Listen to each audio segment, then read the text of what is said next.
I always thought code couldn't betray you, but people could. I'm Riley Lawson, the engineer who spent 3 years building an AI security system called Sentinel Core, only to watch my CEO steal it and erase my name days before a multi-million-dollar pitch. He didn't know the system had a hidden ethical layer that recorded every unauthorized move he made. So when he ran a stolen build in front of the investors, the room went silent as Shadow Trace exposed him line by line. And the moment he turned around, I walked in, knowing I didn't have to say a single word. My system had already told the truth for me. Chapter 1: The Path of Truth.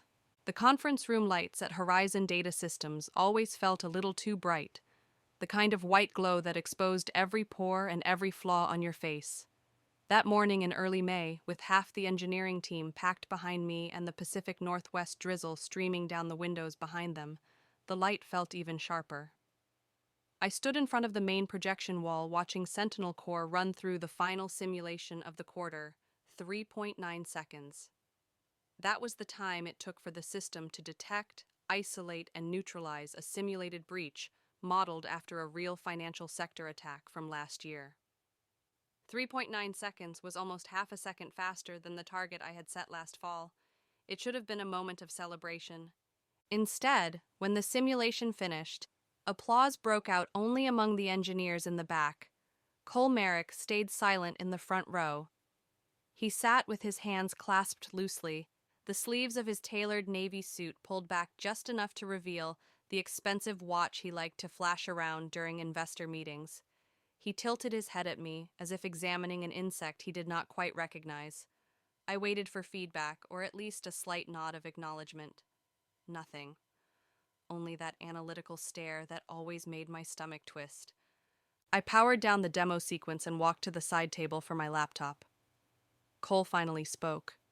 His tone was calm, almost too casual. How exactly are you managing the private key distribution in the pipeline now that the predictive layer is fully integrated? You said you updated it last month, but I did not see any new documentation. I kept my voice steady while I packed cables into my bag. The documentation is in the secure repo, and access is restricted to the people listed on the project charter. I can give you a walkthrough later this afternoon if you need. Cole leaned back slightly. And the encryption workflow. You made changes last week. I would like the breakdown. He did not congratulate me, did not mention the team's success, did not acknowledge that Sentinel Core had just hit a milestone the board had been pressuring him about for 6 months. His focus was entirely on the pieces he did not control. Behind him, Evan Ricks caught my eye. Evan worked on the DevOps side and had the kind of anxious posture of someone who always looked like he was waiting for trouble. His eyebrows lifted in a quiet warning. I did not yet know what he was trying to signal. Cole stood and smoothed his jacket sleeves. Good work, everyone. Let's regroup when the investor prep deck is ready. He walked out without waiting for replies. The door shut with a soft click, and the tension left the room like steam escaping a cracked pipe. Madison Hale appeared at my side.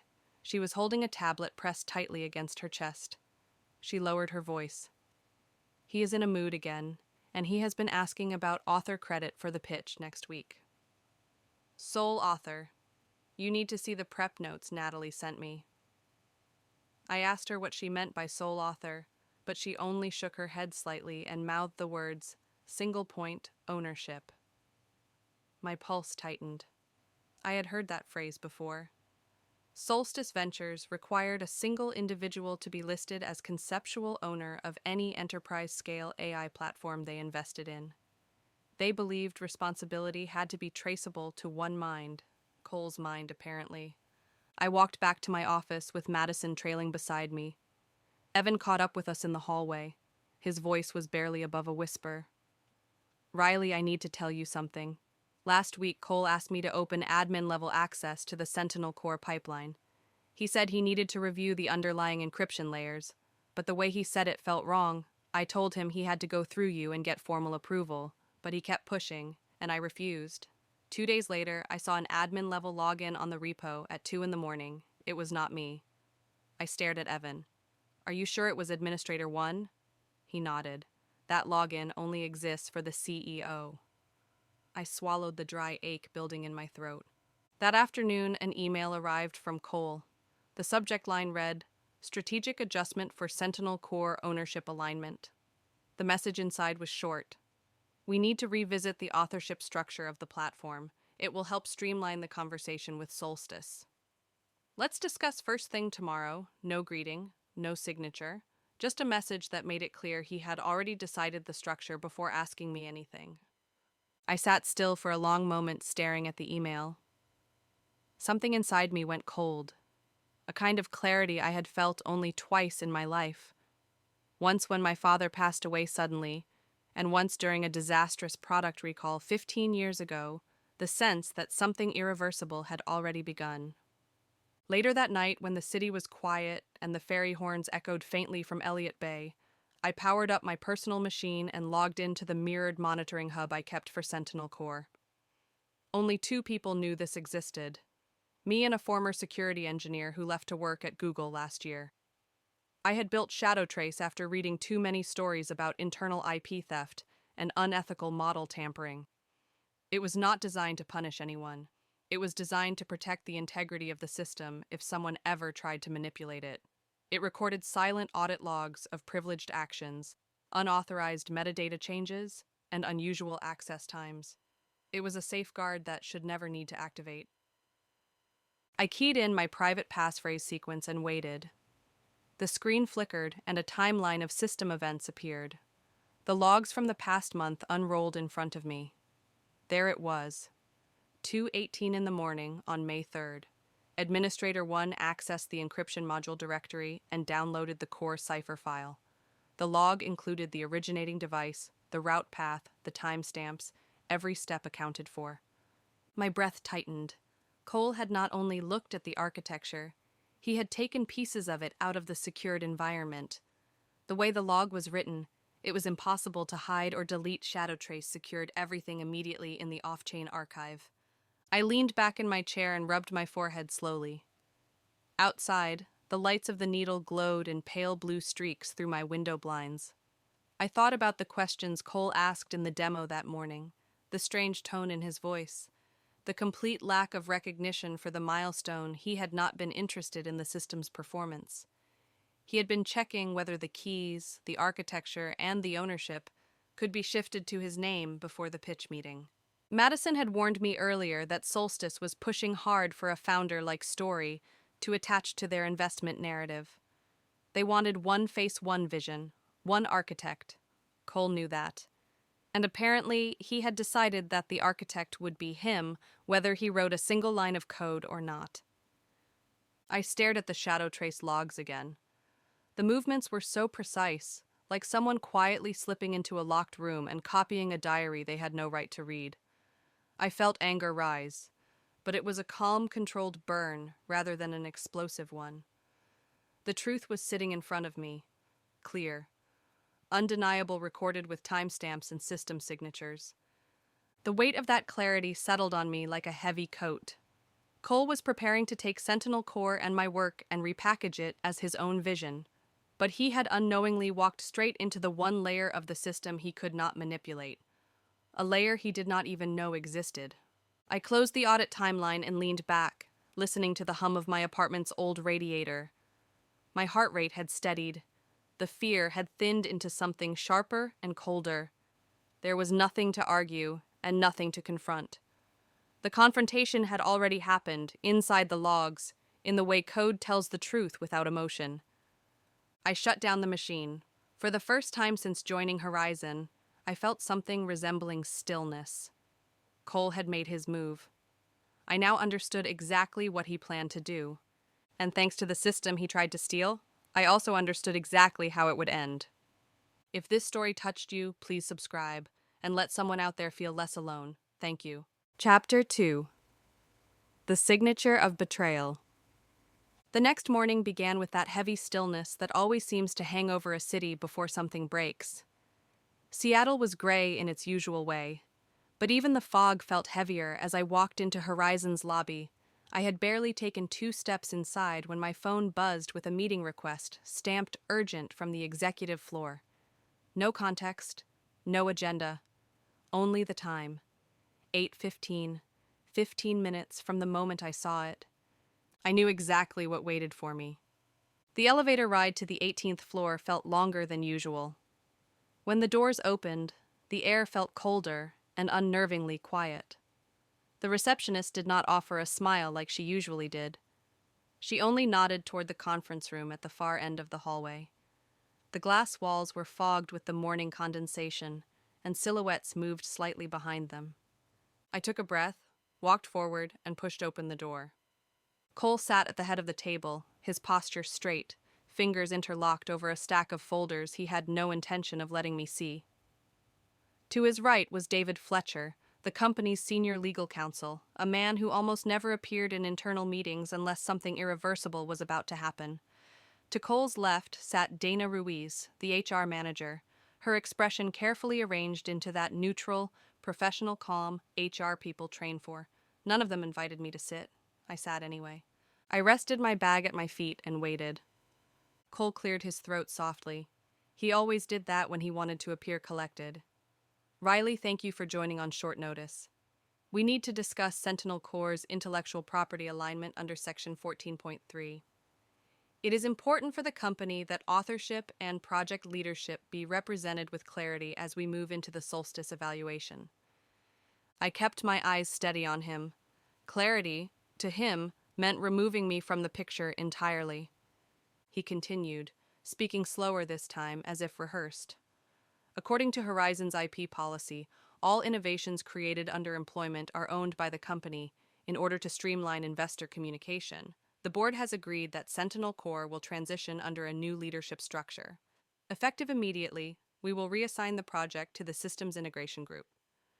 You will no longer be the primary architect for the presentation or the upcoming pitch. My pulse beat a steady pattern against my ribs.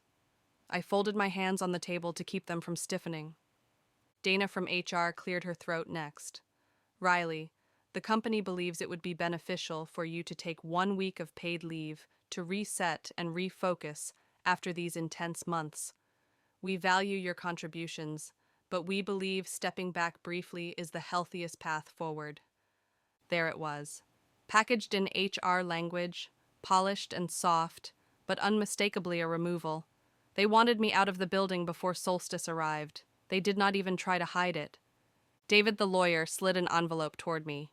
Inside is a standard non-disclosure agreement. We are asking for your cooperation in keeping all internal conversations confidential as we finalize the presentation for Solstice. We have also included a goodwill departure package should you decide that this is a natural transition point for you and your career. I did not reach for the envelope. I kept my gaze on Cole. A transition point. That is what he wanted me to accept. He wanted to erase me quietly, so he could stand in front of investors with Sentinel Corps rebranded as his brainchild. I took a slow breath and finally spoke. So you are removing me from my own project. Tell me why now. Yesterday the demo hit our best numbers. Cole did not look away. The demo was strong, yes, but the narrative for Solstice requires a cohesive leadership vision. Investor materials must reflect a single point of authorship to build trust. It creates a clear strategic identity for the product. That identity aligns most effectively with executive leadership. He paused. With me. So that was it. He wanted authorship, ownership, credit, and he wanted it before Solstice arrived in 2 days. My phone vibrated quietly under the table. I glanced down briefly. A message from Madison. He sent a build to Solstice. Riley, that is the February build. It does not have the updated key, and Shadow Trace is still in integrity mode. Be careful. The message made my stomach sink before a strange clarity rose behind it. Cole had sent the wrong version, the one with the audit layer ready to activate if he failed authentication. He had no idea what he had done. I looked up at the table again. My voice stayed calm. I would like to review the IP revision documentation. All of it. If you are making changes to authorship structure, legal has to file an update with time-stamped approval, and I want to see that.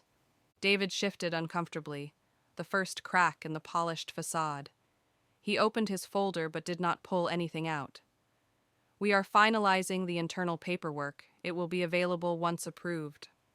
I tilted my head slightly. Approved by whom? Cole's jaw tightened for half a second before he forced a smile. The board is aware of the restructuring and will sign off once the narrative materials are locked in. Narrative materials. Not architectural diagrams, not system specifications. Narrative. A story he wanted to sell. I pushed the envelope with the NDA back toward the center of the table. I am not signing anything today, and I am not taking leave until I receive the full legal documentation for these revisions. Dana folded her hands, her eyes flickering with discomfort. Riley, we genuinely believe this leave would help everyone move forward peacefully. Peacefully was another HR code word. It meant quietly, out of sight, out of the way. I stood slowly. I felt their eyes moving in sync like a row of motion sensors. Cole's voice rose slightly. There is no need to escalate this. We can handle everything without tension, I answered with an even tone. I am perfectly calm. I just expect processes to be followed, not rewritten to suit a pitch deck. You will send me the legal documents. I will not leave the building until I have them. He did not respond. His eyes flickered toward David again, then back to me. I walked out of the room. The moment the door clicked behind me, my phone vibrated again. Another message from Madison. You need to know this. Solstice confirmed they received the build. They are running tests on it today. Do you hear me? Today. My breath caught briefly. They were already interacting with the build, which meant Shadow Trace could activate at any moment. I headed toward the elevator, but before I reached it, someone called my name softly. I turned to see Noah Sinclair, the interim CTO, stepping out of his office. His expression was heavy with concern. I heard about the meeting, he said quietly. Cole filed a report last night that did not match the metrics I saw yesterday. He rearranged the timeline of the architecture development and minimized your role in every section. I flagged it to the board. But they scheduled this meeting before I had any answers. I felt the weight of his words settle. So he was trying to erase me in writing too. Noah nodded once. Check the version history of the leadership deck. You will see the edits. I thanked him and continued toward the elevator. Once the doors closed, I pressed my palms against the cool metal rail behind me. Everything had snapped into alignment. Cole wanted authorship, credit, and control over the entire narrative. He had moved quickly, aggressively, and quietly, but he had chosen the wrong build and walked directly into the one mechanism designed to expose unauthorized access. As the elevator descended, I felt no anger, only the same cold clarity I had felt the night before. They wanted me out of the building. They wanted me silent. They wanted me to accept a story they had already written without me.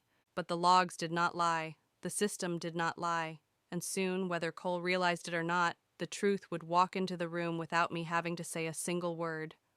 When I stepped outside into the cool morning air, the city seemed louder than before. Buses groaned down Mercer Street.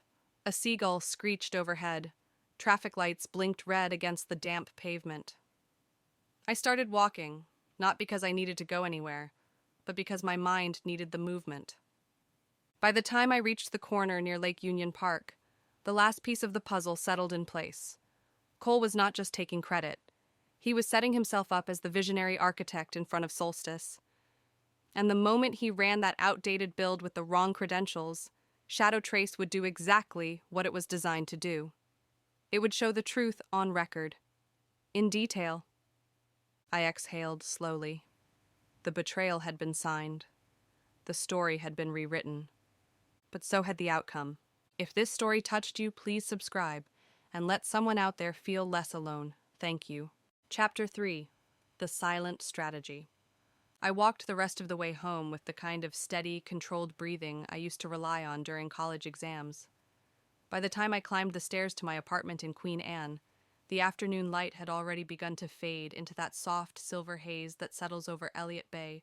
Before dusk, I unlocked my door, dropped my keys on the counter, and stood still for several seconds, letting the quiet settle around me like a second skin.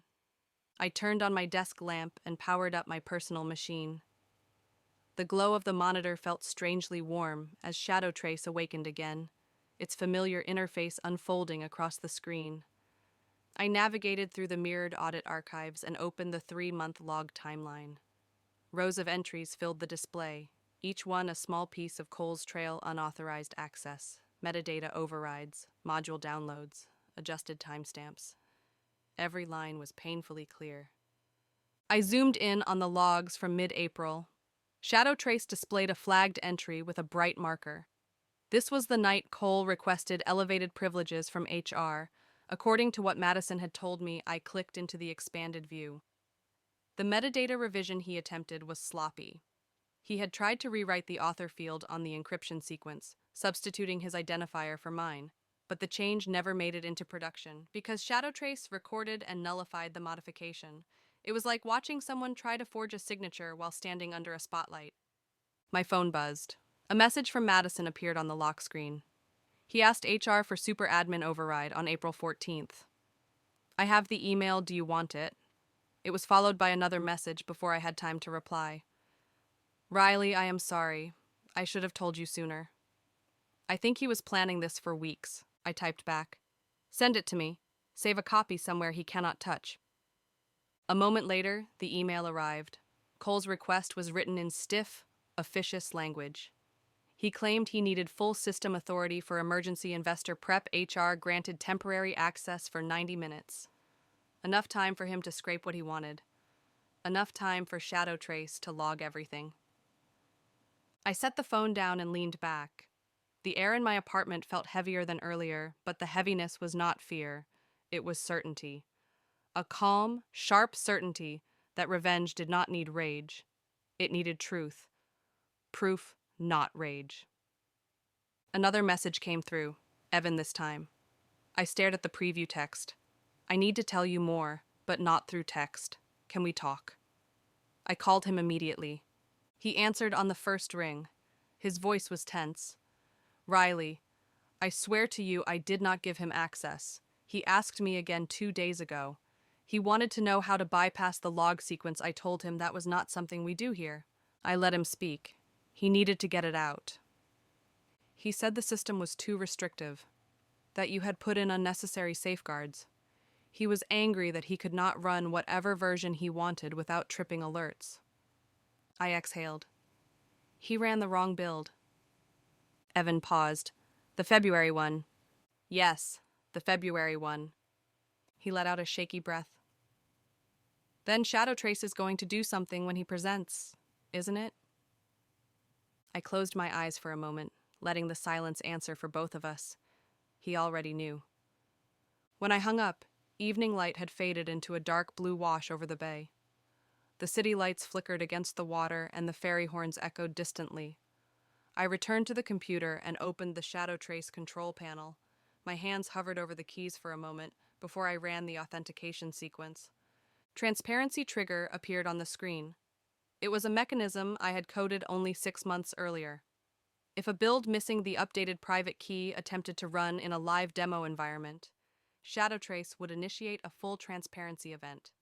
It would display audit data directly onto the system interface while sending a secure PDF copy to all logged investor contacts.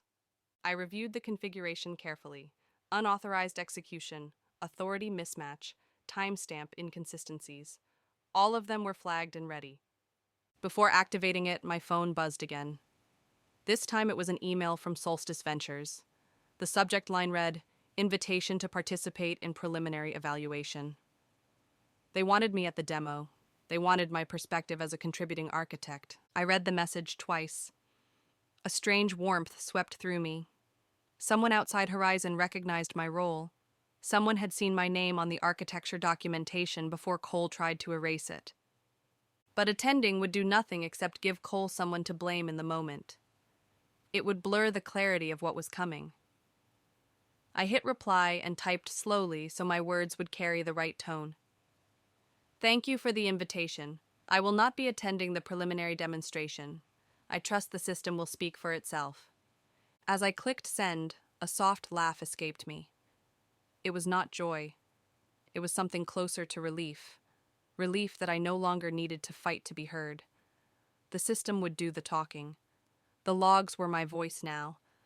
I returned to Shadow Trace and activated Transparency Trigger. The confirmation window appeared. Activated and armed. My shoulders eased for the first time that day. I closed the laptop halfway before stopping myself.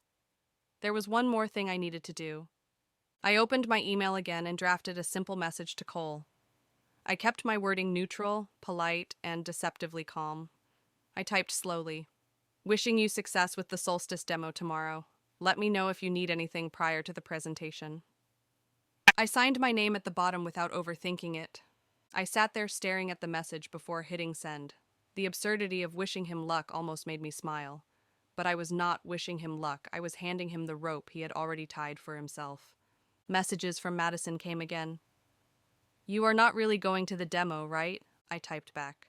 No. My presence would only confuse things. She responded immediately. He is going to try to spin it. You know that. I rested my head against the back of my chair as I replied. He can try, but he cannot spin the logs. Madison's last message came a moment later. Be careful, he is not someone who handles losing control well.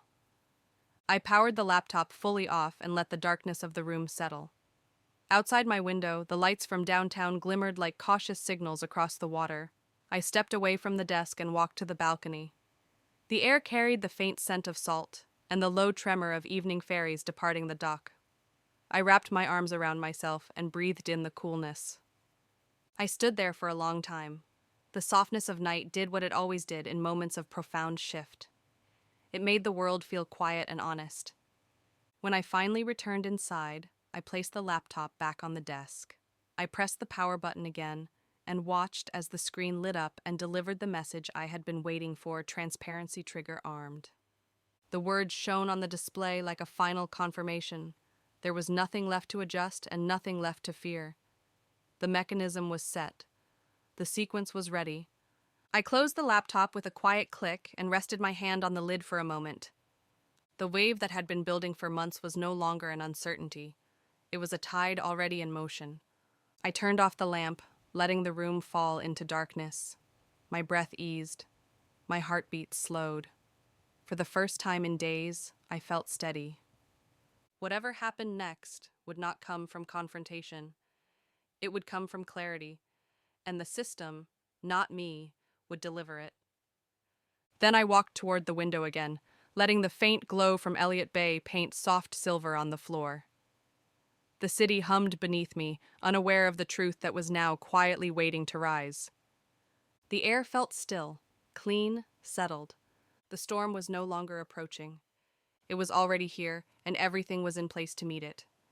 If this story touched you, please subscribe, and let someone out there feel less alone. Thank you. Chapter 4. The Room of Revelation. The morning of the demo arrived with a strange calm, the kind that presses itself into your ribs before you even open your eyes. I prepared slowly, not because I needed to be anywhere, but because stillness felt like the only honest way to face what was coming. By 9 o'clock, Solstice Ventures would be sitting inside Horizon's largest conference room, waiting for Cole to show them a vision that did not belong to him, and I knew exactly what the system would do the moment he tried. I made coffee but barely touched it. My apartment looked out over Elliott Bay, and the sun was breaking through patches of low cloud as if nothing in the world was shifting. I stood by the window watching the light move across the water. It steadied me. At 8:30, my phone vibrated with a brief message from Madison. They are here. He is already in presentation mode. Are you close? I typed back that I was on my way. I walked into Horizon 20 minutes later. I took the stairs instead of the elevator. The building had never felt more silent. When I reached the executive floor, I moved slowly down the hall, the muffled sound of voices barely audible through the thick glass of the conference room. I stopped before reaching the door, standing just far enough away that no one inside would sense my presence. Through the frosted section of glass, I could make out silhouettes. A woman with a structured blazer and short hair sat closest to the screen. That had to be Marissa Cole, the Solstice attorney. Next to her was a tall man leaning back in his chair with his hands linked in front of him, Dr. Seth Langford, the technical evaluator. Two other partners sat near the far end of the table, Both focused intently on the large display. Noah Sinclair was present too. His posture carried that careful neutrality of someone who knew something was wrong but had not yet been allowed to intervene. Cole stood at the head of the room in a charcoal suit, shoulders wide, stance confident. He gestured at the screen with practiced ease. I could not hear his words, but I knew the exact story he was telling, the visionary leader, the architect of Sentinel Corps, the mind behind Horizon's future. My work wrapped in his narrative. I closed my eyes long enough to steady my breath. When I opened them again, the projector screen shifted. A sequence of slides passed quickly, each one crafted to rewrite history. My timeline overwritten, my name scraped off, my contributions repackaged as executive oversight. My phone buzzed. Madison again. He is moving into the live simulation now. You should be ready. I stayed in the hallway but moved a step closer. Through the glass, Cole navigated to the demo environment. His fingers danced across the keyboard, confident, unaware. He clicked into the February build, the one missing the updated private key, the one that carried Shadow Trace's integrity mode without any of the suppressors. I felt my pulse slow, not speed up. A strange peace settled in my chest. Inside the room, Cole spoke louder. I heard fragments of his voice through the door. This is where Sentinel Corps shows its predictive capability. It neutralizes an Enterprise-grade breach sequence in under 4 seconds. Let me run the simulation. He pressed the command. The screen went dark for a fraction of a second, then it flickered. A streak of purple light raced across the edges of the display like a pulse. The room fell silent. Shadow Trace appeared. The interface was unmistakable. A black background with white text, clean and sharp. Large words filled the center of the screen. Unauthorized access detected. Displaying internal audit. Even from the hallway, I heard the breath of the room tighten. The audit timeline expanded in chronological order. The first entry lit up with chilling clarity. 2:18 in the morning, May 3rd. Administrator 1 attempting to access encrypted modules. Then attempts to modify metadata. Attempts to export project files. Attempts to rewrite authorship fields. The second entry lit up. The third. The fourth.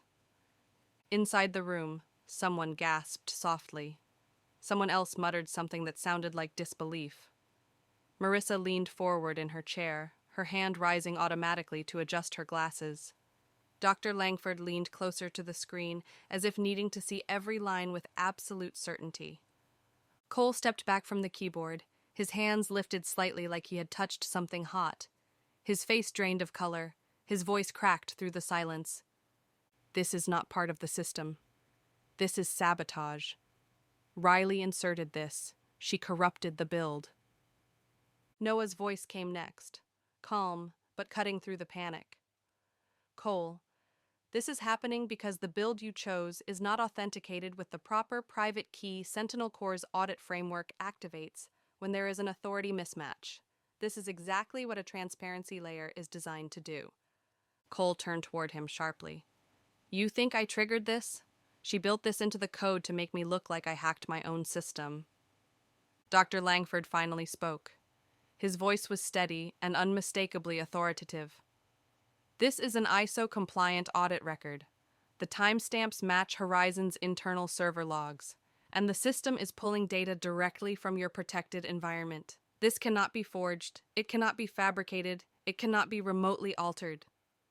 Marissa opened her laptop and clicked through something quickly. The room illuminated softly from her screen. She looked up. We all just received a PDF copy. It was sent automatically. She paused. This file contains every action listed on the screen, down to the originating device ID. Cole stumbled forward and planted his hands on the table. This is a misconfiguration. We need to stop the demo. Shut it down. Noah shook his head. Cole, the system is only revealing the logs created by the actions performed under Administrator 1. It is not misconfigured. It is simply showing the truth. A long pause stretched across the room like a held breath. Cole turned toward the door suddenly, as if preparing to storm out, as if he needed to escape the walls closing in around him. But Marissa raised her voice, calm but firm. We need to speak with Riley Lawson, immediately. Cole froze. His chest rose and fell in shallow breaths. For the first time since I had known him, the mask slipped. Behind it was something raw and panicked. Noah looked at him, his expression unreadable but steady. His voice carried a quiet finality. You brought this build. You ran it. You triggered the audit yourself. Inside the room, no one moved. The silence was thick enough to feel in the hallway. A moment later, the conference door opened from inside. Madison's face appeared, her eyes wide but steady when she saw me standing just a few feet away. She stepped aside gently and spoke in a soft voice meant only for me. Riley, they want you in the room. I walked forward. The glass no longer separated me from the truth that had already spoken without me. And when I crossed the threshold into the conference room, every head turned, the logs still glowing on the screen behind them. The entire story had already been told. I was only walking in to meet it. If this story touched you, please subscribe and let someone out there feel less alone. Thank you. Chapter 5. Consequences in Full Light. The room felt strangely warm when I stepped inside, even though every face staring back at me carried its own kind of cold shock. The audit logs still glowed on the large display wall behind Cole, each line of text shining like a fluorescent fingerprint he could never rub away. Marissa looked up first. Her expression held no anger, only a sharp, measured understanding. Dr. Langford closed his laptop halfway as if saving his final judgment until I spoke. Noah straightened in his seat. Madison gave me the smallest nod of support. I walked forward without hurrying. My pulse was steady. My breath was even. I felt present in a way I had not felt in months. Cole stood several feet from the table, hands limp at his sides, his face tight with something between panic and disbelief. He did not speak. No one did. I stopped near the end of the table and rested my hand lightly on the back of an empty chair. I let the silence breathe for a moment before I finally spoke. What you are seeing on the screen is called shadow trace. I kept my tone calm, almost gentle. No confrontation, no accusation, only truth. It is an ethical safeguard I designed for Sentinel Corps late last year. Not to punish anyone, not to sabotage anything. It exists to protect the integrity of our system and ensure transparency in the event of unauthorized access or authority mismatch. Marissa leaned forward slightly. It activates on its own. Yes, I said. When someone without the updated private key attempts to run a protected build, ShadowTrace automatically pulls the audit logs from the secure environment and displays them. It also sends a locked PDF copy to all registered evaluation contacts. Dr. Langford nodded slowly. That explains the formatting. These logs look identical to the internal ISO-compliant records. They are, I said. Every entry is a direct reflection of actions taken under Administrator 1 during the last few months. Cole finally found his voice. It cracked on the first word. She set me up. She planned this. She coded this thing behind everyone's back to make me look like some kind of criminal. His words hung in the air, but I did not let them settle. I built ShadowTrace to protect Horizon, I said quietly. If you had used the correct build, it would never have appeared.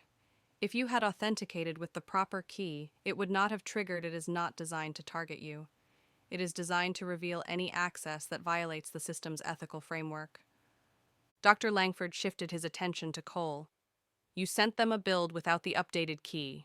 Why? Cole opened his mouth, then closed it. His eyes darted toward the floor, then toward the door as if searching for some invisible escape route. Marissa tapped a finger on the table. Cole, these logs show multiple attempts to alter metadata. They show you downloading core encryption modules at 2 a.m. They show you modifying authorship records. These are not misconfigurations. Cole's voice rose suddenly. I am the CEO. I have the right to review all components. Yes, I said, you do. But not with hidden access. Not with attempts to change authorship fields behind closed doors. Not by bypassing internal protocols. Rights come with accountability. The room went quiet again.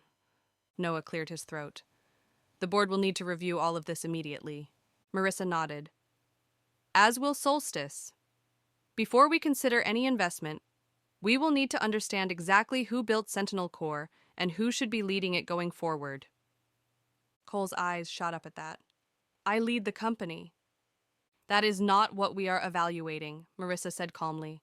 We are evaluating the system. She turned to me. And you created it, correct?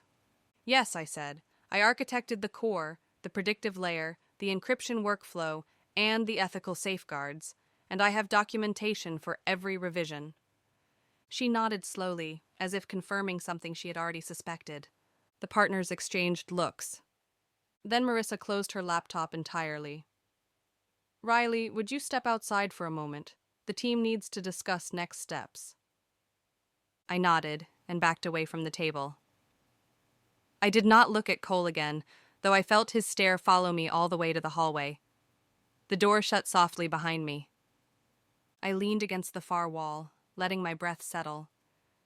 Madison appeared a moment later and stood quietly beside me. You did well, she whispered. Better than I would have. I smiled faintly. The system did the talking. She let out a breath that sounded like a laugh mixed with a sob. He looked like he saw a ghost. Inside the conference room, muffled voices rose and fell. Chairs shifted. The tone of the room shifted from shock to deliberation. 5 minutes passed, then 10. Finally, the door opened, and Noah stepped out. They want to speak with you again. I walked in. Cole remained standing where he had been before, but something in him had sunk. His shoulders were curled inward. His eyes were rimmed with disbelief. The partners did not acknowledge him. Their attention fell entirely on me. Marissa gestured to the chair across from her.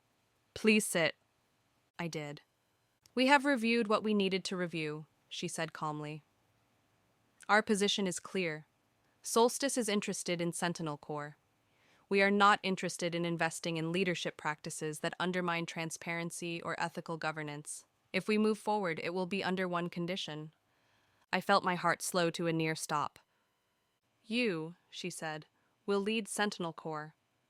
The room felt suddenly lighter, as if a pressure valve had released somewhere deep inside my chest. I kept my voice steady. I accept that responsibility. Marissa nodded once. Then Solstice will proceed with the investment. Noah looked relieved. The partners exchanged affirming glances. Cole spoke suddenly, his voice rough. You cannot just replace me. Marissa answered him with a measured patience. We are not replacing you. We are recognizing the integrity of the system we plan to invest in. At this time, Horizon's board will need to address your actions internally. But for Solstice, our requirement is clear. She closed her folder. The meeting was over. Cole sank into his chair, staring at the screen that had betrayed him, with nothing but truth. Later that afternoon, the board convened an emergency session. By evening, Cole was suspended pending investigation. The official notice referenced misuse of administrative privileges and intentional misrepresentation of intellectual property. 2 days later, I was called into an office overlooking Lake Union. Nina Gallagher, a senior board member with silver streaks in her hair and sharp, discerning eyes, stood to greet me. Riley, she said, we are forming a new independent AI division. We want you to head it. I did not speak at first. She waited. I accept, I finally said, but on conditions. Her eyebrows lifted. Name them. Horizon must implement transparent audit procedures across all departments. No leadership figure can modify authorship records without collective approval, and we eliminate the culture that rewards credit theft. Nina nodded. Done. When I walked back into the engineering wing where everything had begun, Madison and Evan met me at the entrance. Their faces were bright with a mix of relief and disbelief. Madison grinned. So you are our new boss. I guess I am. Evan rubbed the back of his neck. Thank God. I thought we were going to lose everything. No, I said softly. We did not lose anything. We just had to shine a light on it. We stepped into the Sentinel Core lab. The hum of the servers greeted us like an old friend. I powered up the main console and selected the current production build, The system loaded smoothly. No warnings, no flickers, no shadow trace, just clean operation. I ran the demo sequence. The predictive layer performed flawlessly, neutralizing the threat model in 4 seconds. The graphs danced across the screen, steady and sure. For the first time in a long time, I felt peace.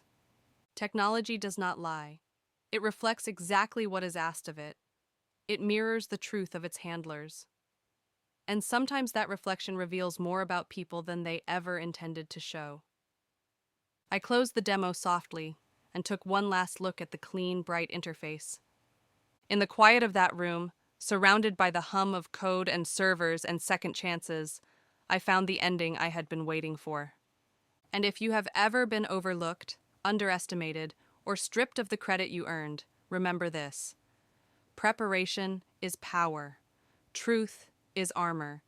And you do not need anger to win. Sometimes the quietest voice is the one carried by the proof you built with your own hands. If this story spoke to you, stay with us. There are many more truths worth telling, many more voices that deserve the light.